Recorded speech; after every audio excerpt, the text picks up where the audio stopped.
Soup's on today, my friend, and you do not want to miss this slow cooker cheesy Parmesan chicken soup. Doesn't that look delish? Making this easy soup for dinner is gonna be easy peasy, and it's 100% kid approved. To my slow cooker, I'm going to add the chopped onion, garlic, tomato paste, diced tomatoes, chicken broth, chicken breast, Italian seasoning, and red pepper flakes. This has all the classic flavors, so make sure to give everything a good stir, cover it with a lid, and set it to cook for 4 hours on high or 8 on low. As you can see, this is a lot less time consuming than breading chicken, and once you add the pasta, the Parmesan, your meal will be complete.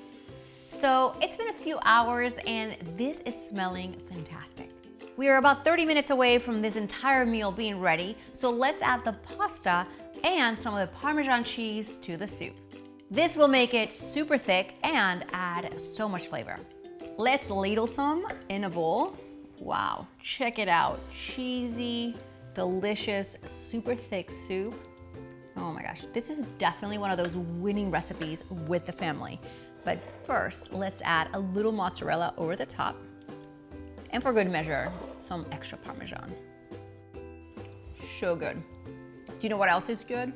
The non-soup version of the chicken Parmesan that I've also made in the slow cooker on this channel. So there's no breading and it's super easy. I'm gonna make sure to link that right above and below the recipe. Grab the recipe for this right below the video, and while you're at it, click subscribe for a fresh new recipe every single week. See you around.